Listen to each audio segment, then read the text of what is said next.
साहब प्रदेश कार्य समिति में स्वागत करें।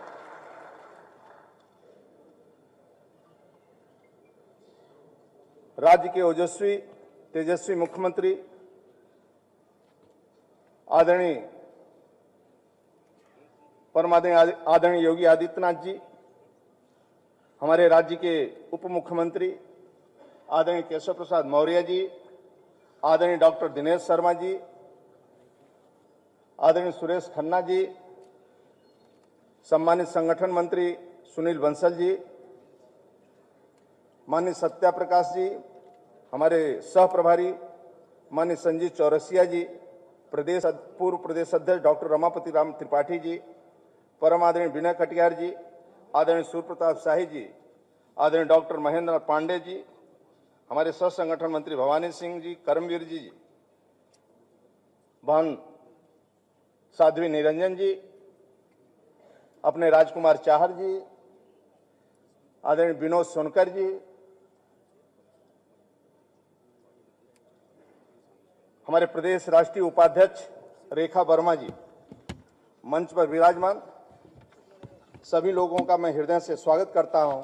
उपस्थित प्रदेश कार्य समिति, वरिष्ठ नेता, मंत्रीगण, जिलों के प्रभारी, सम्मानित जिलाध्यक्ष, क्षेत्रीय अध्यक्ष, सभी प्रदेश कार्य समिति सदस्यों का मैं हृदय से स्वागत, वंदन, अभिनंदन करता हूं।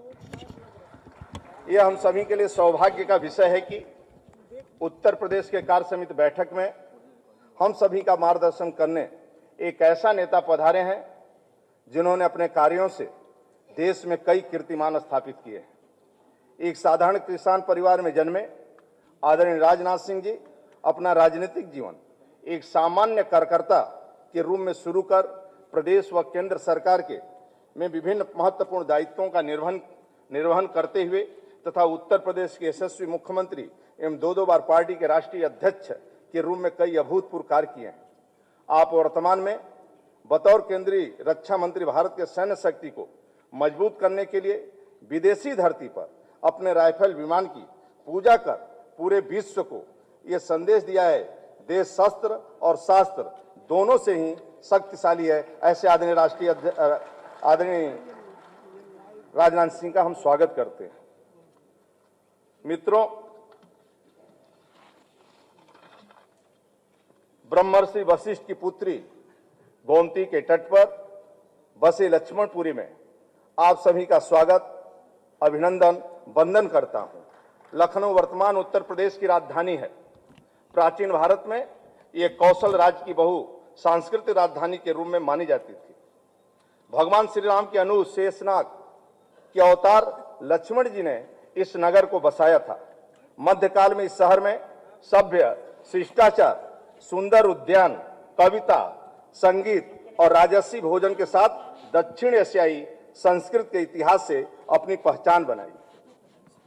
इस सुंदर शहर में कोरोना संक्रमण काल के बाद यह कार्य समिति बैठक हो रही है। लोकसभा चुनाव में उत्तर प्रदेश के अंदर मिली विराट विजय के बाद हम सब ने तय किया और ध्यान केंद्रित किया कि संगठन गढ़े चलो। सबके अथक प्रयास से, सबके परिश्रम और प्रयास से आज प्रदेश का सशक्त और शक्तिशाली स्वरूप देश के सामने खड़ा है।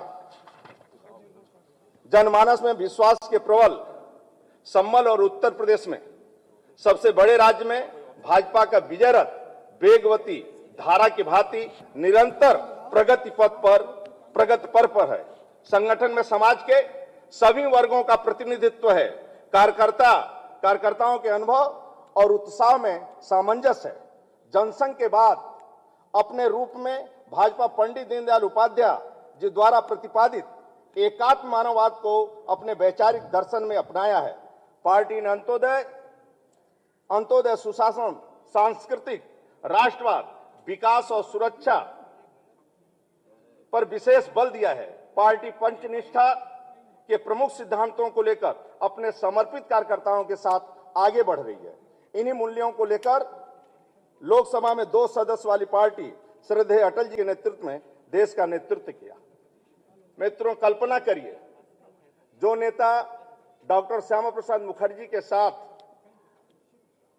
चलते थे सहयोग के रूप में और कम आयु में 1951 में संगठन का नींव रखा गया और 1953 में डॉक्टर श्यामा प्रसाद मुखर्जी की शहादत हो गई। पंडित दीनदयाल उपाध्याय का भी देहांत हो गया, हत्या हो गई। देश के गौरव अटल बिहारी वाजपेयी देखने गए, कहे सूर्य ढल गया, तारों के रोशनी में मार्ग ढूंढना होगा। नई पार्टी का गठन हुआ, 84 में 2 सीटें आई। अटल जी को लोग चिढ़ाते थे, पार्टी को लोग चिढ़ाते थे। तब अटल जी ने कहा था कार्यकर्ताओं के बीच में, अंधेरा छटेगा, सूरज निकलेगा और कमल खिलेगा। 14 साल में सरकार बना दिया मित्रों, और अच्छी सरकार चल रही थी, अच्छा सरकार चल रही थी, गांव गरीब का विकास हो रहा था और अच्छी सरकार चल रही थी मित्रों। लेकिन सोनिया गांधी कांग्रेस के लोगों ने कहा कि शाइनिंग इंडिया कहां है, और सदन के अंदर अटल जी जैसा पवित्र नेता को उसने निकम्मा और भ्रष्टाचारी बताया। ऐसे कांग्रेस सपा झूठे और एक तरह का कहा जाए असत्य बोलते हैं। यह ऐसी स्थिति आई कि अटल जी फिर बिस्तर पर सोए, फिर अपने पैरों पर खड़ा नहीं हुए। आदरणीय राजनाथ सिंह जी के नेतृत्व में उसके 10 वर्ष बाद वर्तमान में भारत के रक्षा मंत्री, पार्टी के पूर्व राष्ट्रीय अध्यक्ष आदरणीय राजनाथ सिंह के कुशल नेतृत्व में दुनिया के लोकप्रिय नेता, भारत के प्रधानमंत्री आदरणीय नरेंद्र मोदी जी ने, एक चाय बेचने वाला अपने को तब तपस्या कर रहे थे मित्रों, ईमानदारी के रास्ते पर चल रहे थे, गरीबों का विकास कर रहे थे।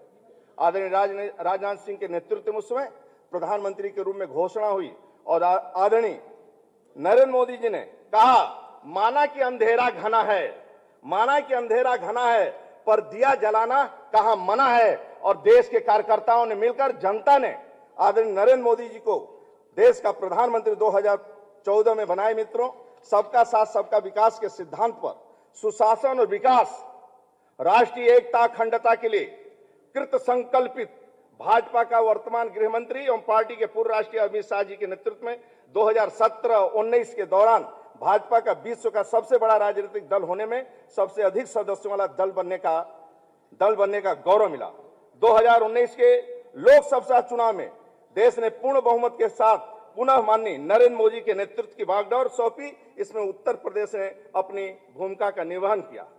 वैसे तो भारतीय राष्ट्रवाद की शुरुआत स्वतंत्रता की लड़ाई के दौरान शुरू हो गई थी, लेकिन 2014 में केंद्र में मोदी सरकार आने के बाद राष्ट्रवाद का नया उद्घोष हुआ। सब कुछ आजमाया और तब मैंने